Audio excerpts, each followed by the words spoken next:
କବିତା ମୁଁ କି କରିବି ତୋର ବର୍ଣ୍ଣନା, ତୁ ମୋ ଜୀବନର ଏକ ସୂକ୍ଷ୍ମ କଳା।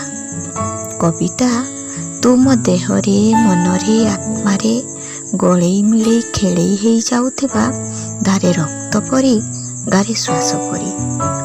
ତୁ ମୋର ସେତିକି ଅନ୍ତରଙ୍ଗ, ସେତିକି ଆତ୍ମୀୟ। ତୁ ମୋ ହୃଦୟର ପରିସ୍ଫୁଟନ, ମନ ଓ ଚିନ୍ତନର ଅଭିନବ ପ୍ରକାଶ। ସମୟ ଅସମୟ, ଘଟଣା ଦୁର୍ଘଟଣା ସବୁକୁ ନେଇ ତୋ ସହ ଆଙ୍କିଥାଏ ମନମତାଣିଆ ସ୍କେଚ୍।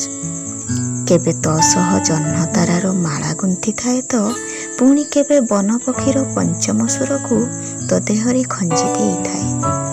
କେବେ ଡହ ଡହ ଖରାର ଝାଞ୍ଜିରେ, କେବେ ହାଡ଼ଭଙ୍ଗା ଶୀତ ଆଉ ଶ୍ରାବଣର ବର୍ଷାଧାରରେ ତୋ ସହ ହସ ଲୁହ ବାଣ୍ଟିଛି।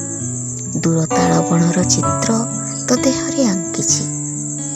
କବିତା ସିହୀନ ହୋଇଯାଉଥିବା ଚିତ୍ରପଟକୁ ତୋ ଦେହରେ ସଜାଇବା ପାଇଁ ମୁଁ ରଙ୍ଗ ତୁଳି ଧରିଛି। କବିତା ତୋ ପାଇଁ ମୋତେ କିଏ କେତେ କଥା କହେ, କିଏ କ'ଣ ଭାବେ, ତଥାପି ମୁଁ ତୋ ପାଇଁ ବାରମ୍ବାର କଲମ ଧରିଛି। କବିତା ତୁ ମୋର ଅତି ଅନ୍ତରଙ୍ଗ, ଅତି ନିଜର ମନର ଭାବନା। ମୁଁ କି କରିବି ତୋର ବର୍ଣ୍ଣନା, ତୁ ଯେ ମୋର ଜୀବନର ଏକ ସୂକ୍ଷ୍ମ କଳା। କବିତା ତୁ ଯେ ମୋର ଜୀବନର ଏକ ସୂକ୍ଷ୍ମ କଳା।